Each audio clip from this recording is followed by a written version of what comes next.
Polity current affairs April 2024 ते October 2024. पहिलं simultaneous election. जर सायमल्टेनियस इलेक्शन घ्यायचं असेल तर आर्टिकल 83, 172 आणि आर्टिकल 327ला अमेंडमेंट करावे लागेल. आर्टिकल 83 काय, duration of house of parliament. त्यातला क्लॉज 1 कसलं, राज्यसभाचं ड्युरेशन, आणि क्लॉज 2 लोकसभाचं ड्युरेशन.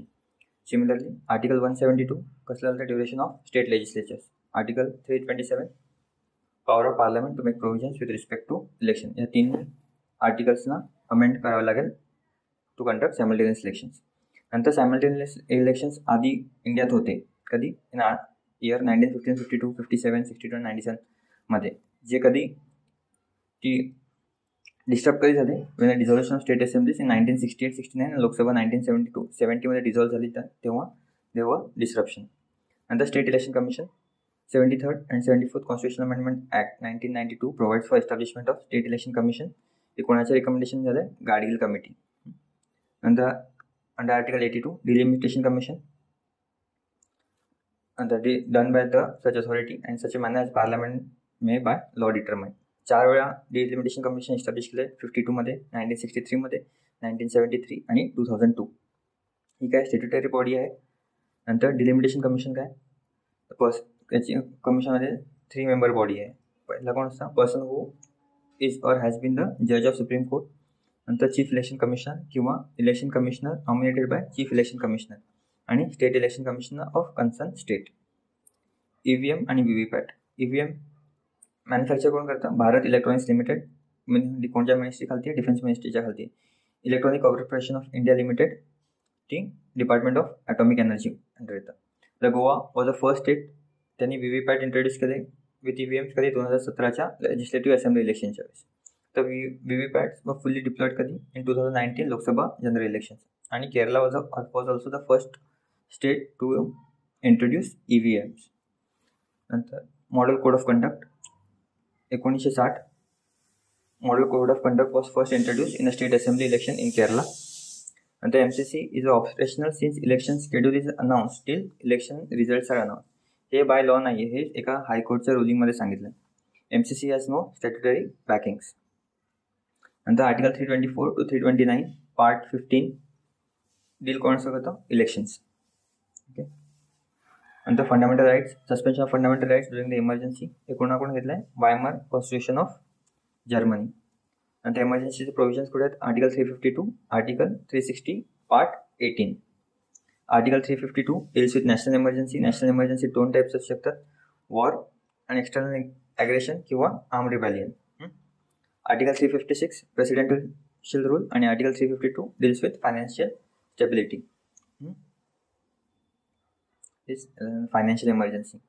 नंतर प्रोक्लेमेशन ऑफ इमर्जन्सी. जेव्हा इमर्जन्सी प्रोक्लेम करायची असेल किंवा अप्रूव्ह करायची असेल, approved by both the houses of parliament. कधी, विदिन 1 month ऑफ इट इश्युअन्स. म्हणजे आज रिझॉल्युशन टाकलं, त्याच्या 1 महिन्याच्या ते एक्सेप्ट झालं पाहिजे. तिथून ती 6 महिन्यासाठी कंटिन्यू होईल. Then it can be extended for to every 6. प्रत्येक 6 महिन्यानंतर ते एक्सटेंड केले जाईल. हे कोणत्या 44th कॉन्स्टिट्यूशन अमेंडमेंट ॲक्टने चेंजेस आणतात. अप्रुव्हल आणि कंटिन्युएशन हे स्पेशल मेजॉरिटीने घेतलं जाईल in each house. Special majority म्हणजे काय, majority of total membership and at least 2/3 of members present and voting. जर लोकसभा डिसॉल्व्ह झाली ड्युरिंग इमर्जन्सी, जसं अप्रुव्हल आहे, it stays for 30 days till the first Lok Sabha meet. त्यावेळेस राज्यसभाने ते अप्रूव्ह केलं पाहिजे. Rajya Sabha approve it meanwhile. नंतर president can revoke proclamation. President कधीही इमर्जन्सीला रिवोक करू शकतो. सेकंड, लोकसभा पण रिवोक करू शकते बाय सिम्पल मेजॉरिटी. नंतर इमर्जन्सी डिक्लेअर करायची असेल तर रिटर्न ॲडवाईस पाहिजे by cabinet, and this is the only place where cabinet is mention in the constitution. नंतर जेव्हा नॅशनल इमर्जन्सी डिक्लेअर केली असेल, all the fundamental rights are suspended except article 20 and 21. आणि article 19 is suspended when, जेव्हा national emergency is called upon by war. जर national emergency वॉरच्या under declare केले असेल तर आर्टिकल 19 पण सस्पेंड होईल. नंतर अँटी डिफेक्शन लॉ 1985 मध्ये इंट्रोड्यूस केला आहे bye 52nd constitution amendment act. आणि हा ॲड कुठे केला, 10th शेड्यूलमध्ये. तर कोण कोण डिस्क्वालिफाय होऊ शकतं, जर कोणत्या MP किंवा MLAने त्याची पॉलिटिकल पार्टी सोडली, त्याला मेंबरशिप पण द्यावी लागेल. किंवा कोणत्याही MP किंवा MLAने ॲबस्टेन्स फ्रॉम वोटिंग और votes against the party direction without consulting the party, त्यावेळेस पण त्याचं मेंबरशिप डिस्क्वालिफाय होऊ शकतो. जर इंडिपेंडंट मेंबरनी कोणती पॉलिटिकल पार्टी जॉईन केली आफ्टर इलेक्शन तर तो पण डिस्क्वालिफाय होऊ शकतो. जो कोणी नॉमिनेटेड मेंबर आहे 6 महिन्याच्या नंतर त्यांनी कोणती पॉलिटिकल पार्टी जॉईन केली तर तोही डिस्क्वालिफाय होऊ शकतो यामध्ये. यातलं एक्सेप्शन्स काय, जर कोणत्याही पार्टीमधून 2/3 of members support the merger तर ते डिस्क्वालिफाय होऊ शकत नाही. फॉर एक्झाम्पल जर 30 आमदार किंवा खासदार निवडून आले तर त्याच्यात 2/3 किती, म्हणजे जर 20 आमदार किंवा खासदार त्या पक्षातून बाहेर पडले आणि दुसऱ्या पक्षासोबत विलीन झाले तर इन दॅट केस हे 20 विल नॉट बी डिस्क्वालिफाईड. नंतर स्पीकर आणि chairman can resign from the party when elected to, when member elected as a speaker और ॲज अ चेअरमॅन, तो रिझाईन करू शकतो त्याच्या पॉलिटिकल पार्टीतून आणि he can rejoin the political party again. नंतर disqualification in all this case हे कोणाच्या अंडर असतं, अंडर प्रेसिडिंग ऑफिसर म्हणजे कोण, स्पीकर किंवा chairman. Parliamentary committees those are form by appointment, election किंवा नॉमिनेशन बाय स्पीकर, जे वर्क अंडर स्पीकर्स डायरेक्शन. ते रिपोर्ट पण सबमिट कोणाला करतात, टू द हाऊस और द स्पीकर. लोकसभा सेक्रेटरी त्याला हेल्प करतात. याचं ओरिजिन कुठे, ब्रिटिश पार्लमेंटमध्ये आहे. आणि यांना पॉवर कुठून मिळते, article 105 which talks about privileges of MPs आणि article 118 which says about parliament powers to make the rules. नंतर article 98 talks about secretariat of parliament. प्रत्येक हाऊसला त्याचा स्वतःचा सेक्रेटेरियल स्टाफ हवा आहे. Parliament can make laws on recruitment, service condition, पण अजून असा कोणताही लॉ फोर्समध्ये नाही आहे, का एक्झिस्ट नाही आहे. कॉमन पोस्ट पण क्रिएट करू शकतात. आर्टिकल 187 प्रोव्हाइड्स काय, similar provisions for state legislatures. आणि the speaker and chairman can create as a, दोघांकडे पॉवर आहे टू क्रिएट द पोस्ट. जर फॉर क्लास 1 आणि क्लास 2 जर त्याला क्रिएट करायचं तर फायनान्स मिनिस्ट्रीची त्याला प्रायर अप्रुव्हल घ्यावं लागेल.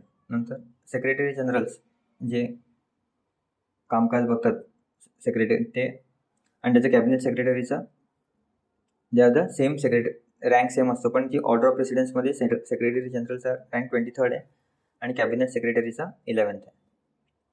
Presidential address under article 86 president may address either house और both the house together.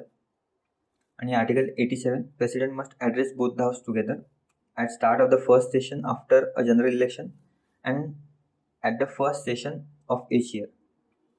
Originally काय होतं, प्रत्येक session, start of every session, प्रत्येक सेशनला प्रेसिडेंट ॲड्रेस करेल. This was change by first amendment. Article 19 talks about for oaths of MPs. Oaths कशात आहेत, 3rd schedule. आणि आर्टिकल 101 प्रोव्हाइड्स फॉर पेनल्टी. जर कोणताही मेंबर विदाउट ओथ पार्लमेंटमध्ये जर पार्लमेंट अटेंड करत असेल so will be penalised. Article 341 clause 1 president to specify caste, race और tribes as schedule caste for any state और union territory. And under Article 341 Clause 2, Parliament may by law include or exclude any caste, race or tribe from the list of scheduled caste by passing the laws. And the Article 44 Part 4 directs the state shall endeavor to secure citizens uniform civil code. गोवामध्ये uniform civil code लागू आहे under Portuguese civil code of 1867. नंतर preventive detention. Preventive detention म्हणजे काय, प्रिव्हेंटिव्हचा अर्थ काय, ज्या गोष्टी टाळण्यासाठी ज्याला अटक केली जाते त्याला. Detaining a person without trial based on suspicion is a threat to a public order. Both parliament and state legislatures both has the power to make the laws for preventive detention. आणि article 22 clause 1 आणि clause 2 to provide safeguard for arrested person and not applicable in preventive detention. Preventive डिटेन्शनला हे act applicable नाही आहेत. Lok Adalat, alternative dispute resolution आहे. Statutory status कशा under मिळालं, legal service authorisation act 1987. नंतर 2002 मध्ये अमेंडमेंट करून काय इंट्रोड्यूस परमनंट लोक अदालत गायडेड बाय नॅशनल जस्टिस. काय भारतीय साक्ष अधिनियम 2023 लागू होत नाही, दॅट इज एव्हिडन्स ॲक्ट लागू नाही होत त्याला. नॅशनल जस्टिस म्हणजे काय, तुम्ही रॅशनॅलिटी आणि रिझन्सवर अपील करू शकता. एव्हिडन्स सादर करायची काही गरज नाही. Power of civil courts decision म्हणजे फायनल अँड बाइंडिंग आहे. नो अपील याच्यात अपील अलाउड नाही. कोर्टाचे पेंडिंग केसेस घेऊ शकतो तो आणि प्री लिटिगेशन डिस्प्यूट्स पण घेऊ शकतो. Matrimonial, property, motor accident, land acquisition disputes, ह्या सगळ्या गोष्टी लोक अदालत म्हणजे केटर करू शकतात. पहिलं लोक अदालत जुनागडमध्ये एस्टॅब्लिश केले 1982 मध्ये, Junagadh, Gujarat. Legal service authorities act 1987 establish काय. नालसा म्हणजे काय, national legal service authority, state legal service authority आणि district legal service authority to provide free legal aid to weaker section. आणि BNS 2023 under section 341 mandates legal aid for indigent accused. Government initiative दुसरे काय, दिशा scheme, टेलिलॉ, न्यायमित्र, लोक अदालत, या सगळ्या government schemes आहेत for what, legal aid. NALSA statutory body कशा under, legal service authority act 1987, free and competent legal act aid to weaker section. तर weaker सेक्शन्समध्ये कोण कोण येतात, woman and children, member of schedule caste, schedule tribes, victims of trafficking, persons with disabilities, mentally ill or otherwise mentally disabled person, victims of mass disasters, ethnic violence, caste atrocities, flood, drought, earthquake, disaster, industrial disaster, नंतर industrial workmen, persons in custody of jail किंवा protective homes, नजर कैदेत, psychiatric hospitals or nursing homes. नंतर persons with an annual income below the threshold set by respective state government. The tribunal system हे introduce कशाला केलं आहे, ज्युडिशियलच्या केसलोड कमी करायला आर्टिकल 323A आणि 323B recognise tribunal system in India. CAT was establish करणार article 323A कशासाठी, पब्लिक सर्व्हिस डिस्प्यूटसाठी. याचं ज्युरिडिक्शन किती आहे, deals with disputes related to recruitment आणि condition of service of public servants. तर आर्टिकल 323B काय, clarified that tribunals can be created by legislatures आणि state legislatures for any subject under the authority as per the 7th schedule. म्हणजे under article 323B मध्ये state legislatures tribunals create करू शकतात कोणत्याही मॅटरसाठी. For example, एका motorcycle ॲक्सिडेंटसाठी किंवा लँड ॲक्विजिशनसाठी, लँड डिस्प्यूटसाठी डिफरंट ट्रिब्युनल्स क्रिएट करू शकतात आणि स्टेट लेजिस्लेचर्सना ती पॉवर दिली. नंतर अपील्स कुठे जातील, generally go to the high court and some laws direct appeals to the supreme court. नंतर ग्राम न्यायालय इस्टॅब्लिश कशानंतर झालं, ग्राम न्यायालय ॲक्ट 2008. नागालँड, अरुणाचल प्रदेश, सिक्कीम आणि सर्टन ट्रायबल एरियाजमध्ये हा ॲप्लिकेबल नाही आहे. हेडक्वार्टर कोणतं असतं, इमिडिएट पंचायत, म्हणजे आपली इंटरमिडिएट, म्हणजे कालती काय असतं, ग्रामपंचायत, पंचायत समिती आणि जिल्हा परिषद, तर त्यांचं हेडक्वार्टर काय असतं, intermediate panchayat. Court of judicial magistrate of first class, त्याचं स्टेटस. न्यायाधिकारी कोण अपॉइंट करतं, by state in consultation with the state with high court. Jurisdiction काय, मोबाईल कोर्ट, बोथ सिव्हिल आणि क्रिमिनल. याच्यात पण नॅचरल जस्टिसने ॲक्ट होतं. एव्हिडन्स ॲक्ट, तेच एव्हिडन्स ॲक्ट रिप्लेस कोण केलं, भारतीय साक्ष अधिनियम, त्याचा रिप्लेस केला आहे. तर natural justice is applicable here. नंतर क्रिमिनल केसेसचं अपील कोर्ट ऑफ सेशन जातं आणि सिव्हिल केसेसचं कसं जातं, district court.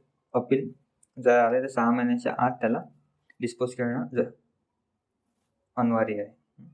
Contempt of court define कशा अंडर केलं, contempt of court act 1971 article 129 and 215 gives the power to supreme court आणि हायकोर्ट टू पनिश कंटेम्प्ट. आणि कंटेम्प्ट 2 टाईपचा असतो, सिव्हिल आणि criminal.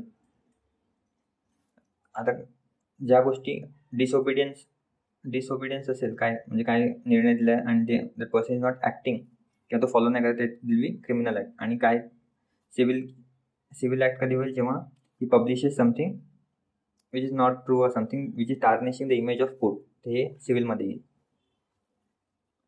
The digital personal data protection act 2023 हा applicable पण आहे. Digital personal data process in India आणि outside of India also, जे इंडियामध्ये गुड्स अँड सर्व्हिसेस देत आहेत. नंतर personal data process for personal purpose किंवा made publicly available by data principal और लीगल ऑब्लिगेशन, त्यांना हा एक्सेप्शन आहे. नंतर personal data must process for lawful purpose with consent of data principal आणि तो कधीही विड्रॉ करू शकतो. You can withdraw it any time. Consent required नाही कधी, जेव्हा टू अवेल गव्हर्नमेंट सर्व्हिसेस किंवा इन मेडिकल इमर्जन्सीज. चिल्ड्रन्स आणि पर्सन्स विथ डिसॅबिलिटीज त्यांच्या पॅरेंट्स आणि लीगल गार्डियन कन्सेंट देतील. याच्यात data protection board of India will be establish by central government. It will monitor compliance, impose penalties, handle grievance and direct action in case of breach. And त्याचे members will be appointed for 2 years and they are re-eligible पुन्हा त्यांना appoint केलं जाऊ शकतं. Appeal कोणाकडे जाईल? Telecom dispute settlement and appellate ट्रिब्युनलकडे. The fiduciary state government central government fiduciary data fiduciary establish करू शकतो. They can the right to access correct आणि इरेज द पर्सनल डेटा.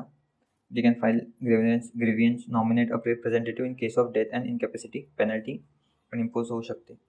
नंतर चिल्ड्रन डेटाच्या बाबतीत नो डेट्रिमेंटल प्रोसेसिंग, म्हणजे असं काही प्रोसेसिंग नाही करायचं की त्याच्या जीवाला धोका आहे. बिहेवियरल मॉनिटरिंग नाही किंवा नो टार्गेटेड ॲडव्हर्टायझिंग. आणि personal data of can be transfer outside of India except countries restricted by government. The state finance commission article 243I मध्ये एस्टॅब्लिश झाले. ऑब्जेक्टिव्ह काय? Financial distribution between panchayat and local bodies and state. Report कोणाला submit करतात? Governor lays that report before state legislature. म्हणजे state finance commission गव्हर्नरला report देईल, governor report कोणाला देईल? मंत्रालयात देईल. आर्टिकल 243Y मध्ये similar provision exist for urban local bodies. CBC establish by Santhanam committee 64 मध्ये. CBC supervise functioning of CBI. 3 member body असते appointed by president of India on recommendation of committee. कमिटीमध्ये कोण असतं? PM, home minister and leader of opposition. Common service centres by minister of electronics and telecommunication. Company ॲक्टखाली establish केल्यात for delivery of services to citizens. Thank you.